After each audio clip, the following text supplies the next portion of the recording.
माता सबरी को ढूंढते ढूंढते राम जी उनके पास खुद क्यों गए और राम जी माता सबरी का बैर जूठा फल खा लिए, लेकिन लक्ष्मण जी क्यों नहीं खाए। और नहीं खाए तो बैर जब राम जी दिए तो उन्होंने लक्ष्मण जी बैर को कहाँ फेंके, और माता सबरी का विवाह हुआ था या नहीं। तो नमस्कार मित्रों, मैं हूं सर्वजीत, आप सबके अपने यूट्यूब चैनल में स्वागत करता हूं। आप भी श्री राम जी के सच्चे भक्त हैं तो मेरे चैनल को सब्सक्राइब करिएगा और वीडियो को लाइक ज़रूर करिएगा। माता सबरी एक दिन की बात है कि जब माता सबरी एक बच्ची थी तो उनका विवाह करने के लिए, बच्ची मतलब शादी विवाह करने का समय हो गया, 16 साल की उम्र हुआ, तब उनके माता पिता शादी करने के लिए उनको बोले। तो माता सबरी बोली कि ठीक है शादी होगा, लेकिन उनको ये नहीं बताया गया कि उनका शादी किनके साथ होगा। तो माता सबरी ने क्या कि जब देखी कि उनके पिताजी एक राजा थे और माता घर रहती थी और पिताजी उनके शादी के लिए 100 भेड़ा बलिदान करने के लिए ला दिए। तो माता सबरी ने पूछी कि अपने माताजी से, वो पूछी माता सबरी कि माताजी ये जो भेड़े लाए गए हैं ये किस लिए लाए गए हैं। तो माता सबरी की माँ बोली कि ये जो भेड़े हैं तुम्हारे शादी के लिए कल बिहान मतलब सुबह इनको काटा जाएगा और शादी में इनका बलिदान दिया जाएगा।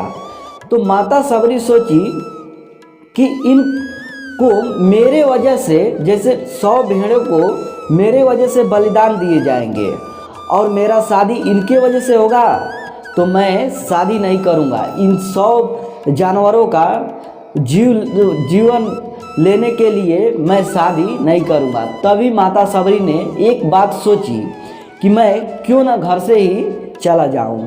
तभी माता सबरी ने डिसीजन लिया और बोली कि मैं यहाँ से घर से चला जाऊँगा, नहीं रहूँगा तो मेरा शादी नहीं होगा और इन 100 जानवरों का, भेड़ों का जान बच जाएगा। तभी माता सबरी चलते चलते घर से निकल गई। 2-3 दिन हुआ रास्ते में चलते, जंगल में चलते चलते एक नदी किनारे बहुत सारे साधु संत को देखी। तो बहुत सारे साधु संत को देखी माता सबरी, तो वहाँ उन्होंने ठहर गई।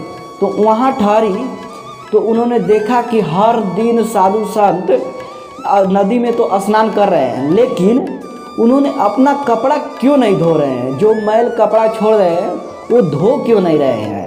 तो माता सबरी ने उन कपड़ों को धोने लगी और साधु संतों ने हर दिन कपड़ा छोड़कर जाते और यही प्रक्रिया 12 साल तक चलती रही। 12 साल तक चलती रही तो एक दिन ऋषि मतंग पूछे कि बेटी तुम कौन हो और ये सब कपड़े हम लोगों का तुम क्यों धोती हो। तो जैसे इतना पूछे ऋषि मतंग, तो माता सबरी ने बोली कि मैं आप लोगों को सेवा कर रहा हूँ इसलिए कि आप भगवान के श्रद्धा में लीन हैं। आप लोगों को इतना टाइम नहीं मिलता कि आप अपना हर दिन कपड़ा धो सके, इसके लिए मैं सोचा कि क्यों ना आप लोगों का मैं सेवा करूं।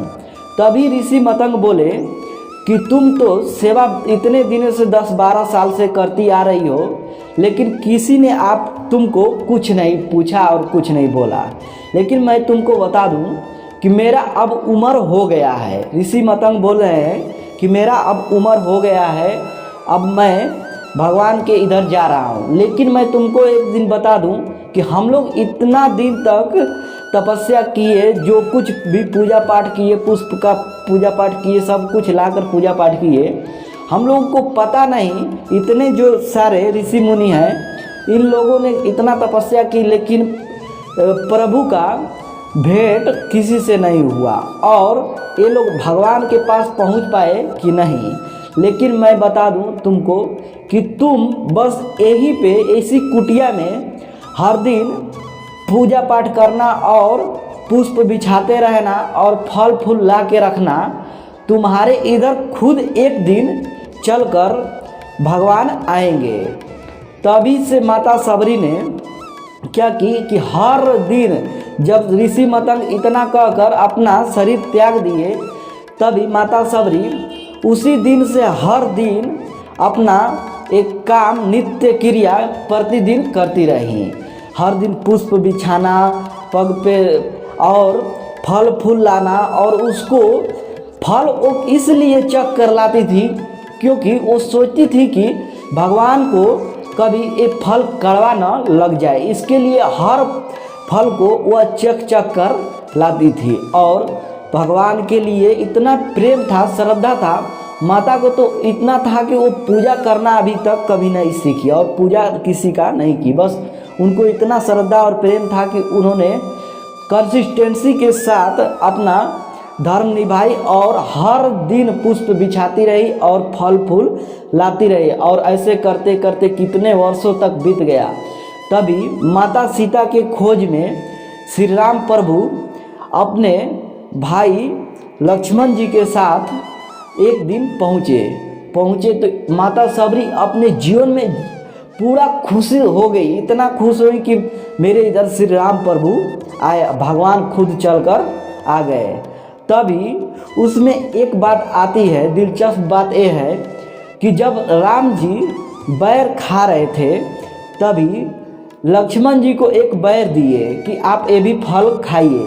तो वो लक्ष्मण जी क्या सोच रहे हैं कि ये बूढ़ी औरत मेरे भैया की अपमान कर रही है और ये जो बैर है जूठा क्यों खिला रही है अपना। तभी लक्ष्मण जी इतना सोचकर, जब राम जी जो फल दिए थे उसको इतना सोचकर लक्ष्मण जी इतना दूर पाछे से फेंके कि वो फल जाके हिमालय पर्वत पर गिरा। और उसी फल से जब लक्ष्मण जी को मूर्छा हुई थी तो उसी फल के वजह से जो वृक्ष जमा था, सजीवनी बूटी जमा था, वहाँ उसको हिलाने के लिए हनुमान जी को भेजा गया। और हनुमान जी जाके उस सजीवनी बूटी को लाए, जो सजीवनी बूटी लक्ष्मण जी के फेंके गए फल के वजह से उत्पन्न हुआ था। और उसी से लक्ष्मण जी की मूर्छा ठीक हुई। आशा है कि यह वीडियो आपको अच्छा लगा होगा। अच्छा लगा तो मेरे चैनल को सब्सक्राइब जरूर कर दीजिएगा। इस वीडियो का मुख्य सार ये है कि आप अपने जीवन में कोई भी काम कंसिस्टेंसी के साथ करते हैं, यानी कि धैर्य के साथ करते हैं, तो आप अपने जीवन में जो कुछ भी प्राप्त करना चाहते हैं वो आपको ज़रूर प्राप्त होगा। जब माता सबरी को कंसिस्टेंसी के साथ पूरे उम्र बीत गए, बुढ़ापे में श्री राम प्रभु जी दर्शन दिए, तो आप तो अपना काम में अगर कुछ वर्षों तक बिता दें तो आपको ज़रूर सफलता मिलेगी। आशा है कि ये वीडियो अच्छा लगा होगा।